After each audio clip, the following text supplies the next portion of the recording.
The Straw King, Chapter 2. My goodness, the lion said in surprise, peering down at General Ginger. What on earth could she possibly mean? And I'm certainly not cowardly anymore. He lashed the tail the wizard had given him and growled. I don't know, the Scarecrow said. His new brain was racing. An all-out attack on the Emerald Palace was unprecedented, at least in the history books he'd read so far. No one has ever tried to oust whoever was in charge. Keep her busy, he hissed to the lion, as General Ginger fired another shot in the air. Busy doing what? The lion asked incredulously. But the Scarecrow was already racing over to his bookshelves, running his finger across spines. Botanica... No, not that one, he muttered, reading aloud. Arabium Magradiusum, Tax Codes of the Quadlings, How to Cook for Rigmarole. Aha! Desposés of Oz, Their Way or the Highway. Triumphantly, he pulled the book off the shelf and flipped frantically through the pages. Chiz, Dr. Pipt, Eureka the Kitten, Elvaldo, Galette, the Hungry Tiger. Here we are, General Ginger of the Western Lands. What on earth is a book going to tell us? Snapped the lion, who was trying to drag one of the library's heavy bookcases in front of the broken window as Ginger and her soldiers fired round after round of shots at the library. Come down, you cowards, and meet the future of Oz, she shrieked. I know all three of you are in there. All three of us? The Scarecrow asked, looking up from his book. She must mean the woodman, the lion panted. He had managed to move the bookcase a few inches and was now slumped against it before he tried again. Why would she want to kill all three of us? Ginger is a fearsome warrior, but not a clever one, the Scarecrow read aloud. She has long coveted the throne of Oz. In the time of Dorothy, the Witch Slayer, she gathered her all-girl army to make a move on the palace, but was thwarted when the wizard gave mighty gifts of magic to Dorothy's noble protectors, the lion, the Tin Woodman, and the Scarecrow. She remains a threat to the sanctity of the throne of Oz. That's all it says, really. Something else about how she thinks men are too incompetent to rule. You're not a man, you're a scarecrow, the lion said, pushing the bookshelf another inch.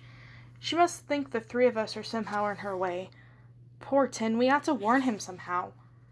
Should we go down and meet her? The Scarecrow asked anxiously. I haven't gotten to the books on military strategy yet. I never thought I needed them. The lion frowned. I bet I could take her, but those pistols can do a number on my hide, he said.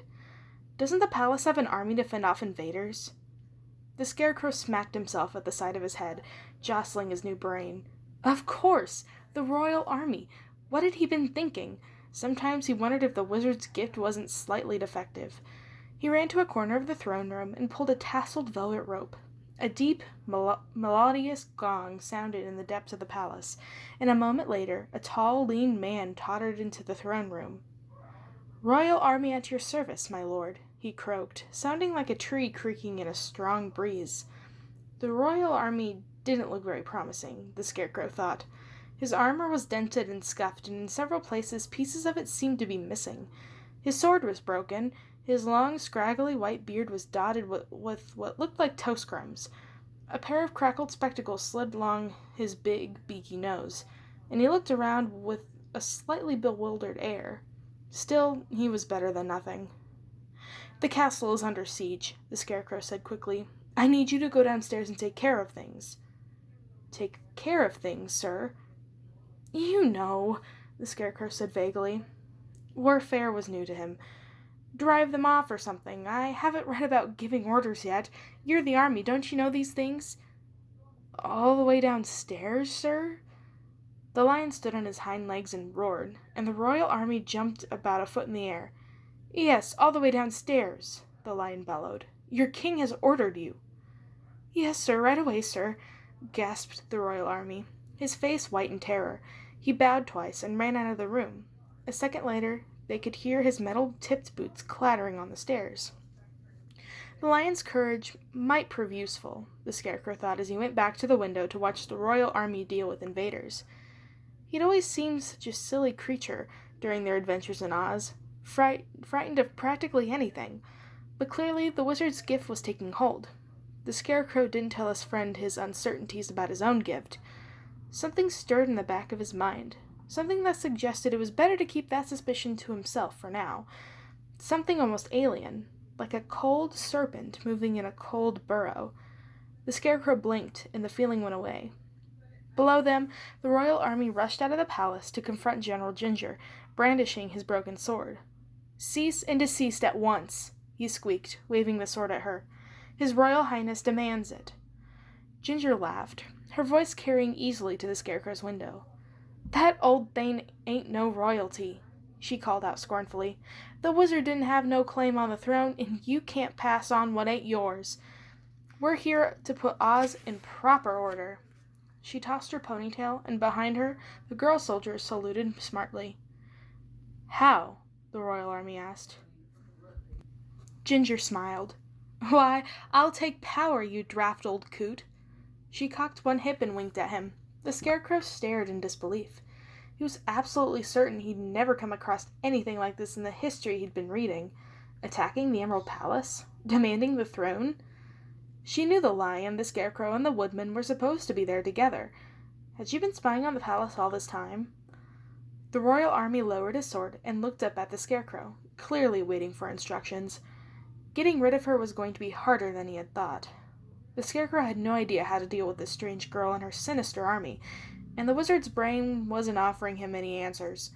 The Lion seemed to sense the confusion. "I could go out and help," he offered.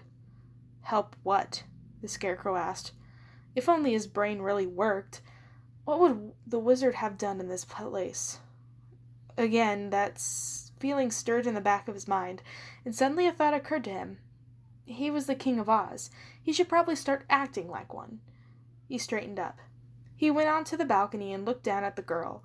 He paused before speaking, curiosity outweighing everything for a moment.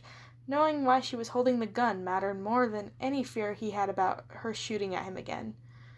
Ginger stared up at him, a nasty smile playing over her bright red lips. The Scarecrow felt a sudden twinge of anxiety. No ruler of Oz, he was sure, had ever faced a challenge quite like this. "I'm sure we can come to some kind of misunderstanding, Miss Ginger." He could reason with her. He could reason with anyone. Wasn't that the point of the wizard's gift? His own books had said she wasn't clever. Ginger laughed. "The only understanding I need is that you're even worse at this job than the wizard, and the three of you are standing in my way." She narrowed her eyes. "Where's the other one? The metal one?" "He's in the kitchen," the Lion lied quickly. "I want you to get him, and then I want all of you three down here." She fired a bullet into the ground.